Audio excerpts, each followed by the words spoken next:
The woohoo trophy is here. So last time we talked, Autumn Volkov, the heir of my legacy challenge, went to the hospital along with the rest of her family to witness the birth of her younger brother Edwards and his girlfriend Hilary's first child, a healthy baby girl. Afterwards, the two moved out to begin their lives as parents in San Sequoia. And God, am I so glad to see that orange move out of my house. He's all yours, Hills LMAO. With the wedding being in 2 days, Autumn had some last-minute errands to run pertaining to the guest list. There were 2 Sims in particular that she really wanted to attend her wedding, but she didn't know if one of them would want to go, or if they'd really wanted anything to do with her ever again.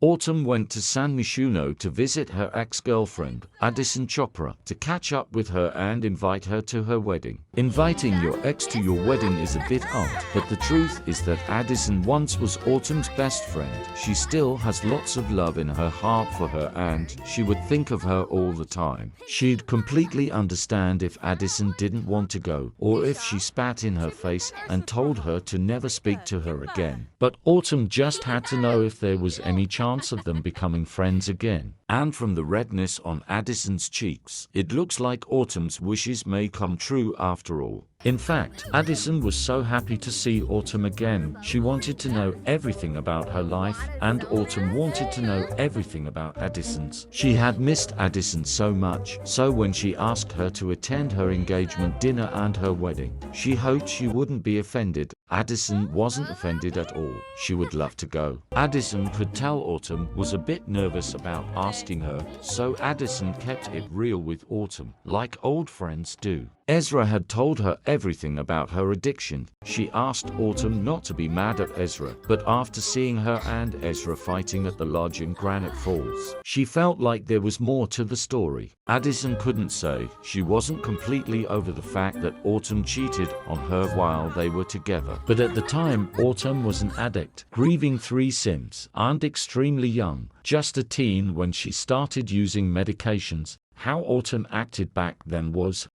understandable. She wanted Autumn to know that she didn't hate her for what happened. She missed her too, and would be open to the idea of letting her back in her life platonically. Her best friend Addison was back in her life, all thanks to Ezra. Speaking of Ezra, he didn't want to feel like a freeloader now that he wasn't going back to school for the foreseeable future, so he got himself a tech job, hoping it would bring some excitement to his boring life. Nicole chatted on the phone with her boyfriend, Caleb Vitor, before signing herself up for another semester of college. Autumn Priscilla Volkov, are you growing a fucking meat war? I don't know, Shanna. It's not like Autumn literally proposed to you or anything, Ezra. Why are you beating your simmeat in Autumn's bedroom? After that self-woohoo, Ezra had a smoke out on the patio, Autumn joining him, shocked about Ezra's new bad habit. She knew something was wrong with him, just like he predicted when they went on the lodging trip. Twin telepathy,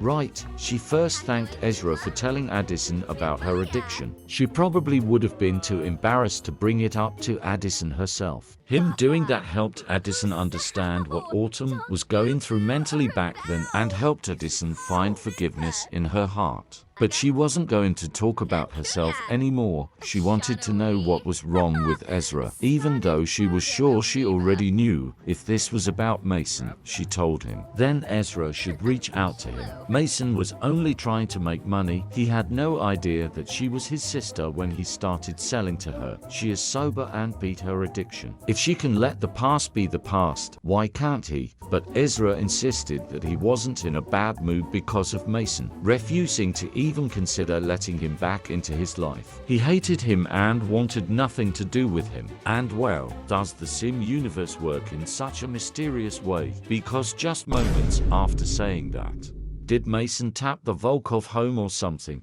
OMG Shanna, when the hell did you get here? Not like I mind or anything. They're wicked, but not getting wicked, just cuddling. So cute and lesbian of them. After they were done, Autumn told Shanna about her going to San Myshuno earlier that day and talking to her ex. Luckily for Autumn, Shanna really wasn't the jealous type. In fact, Shanna was a bit scared to ever be around Addison again. She kind of felt guilty for what her and Autumn did. But she knew how much Addison meant as a friend to Autumn, so she was happy to hear clear that Addison held no ill will against her and that the two were friends again. Shanna headed into Autumn's and Edward's old bedroom, which Autumn converted into a witchy space just for Shanna to use and practice her magic when she stays over and eventually moves in. They agreed that Autumn and Shanna will be staying with the Volkovs while they save up to buy a house. They still hadn't decided in which world. Shanna learned a new spell and Nicole was pulling an Ezra near the front door of the house. She must miss Caleb's ice pup, and Alexis and Chris are getting it on too. While everyone was hunching, Clint checked out his college applications, getting accepted into both Britannica and Foxbury. He would be pursuing an economics degree to become an investor. Shanna, are you imagining holding Autumn's sympathies or something? The night soon came, the night of Autumn's and Shanna's engagement dinner. Depressed Ezra was indulging in his new habit, while Nicole and Clint worked on their schoolwork, and Autumn had just finished preparing all the food for the dinner. She was ready to celebrate her last night as an unmarried woman and headed with her family to Henford-on-Bagley for her engagement dinner. Let's see how this goes.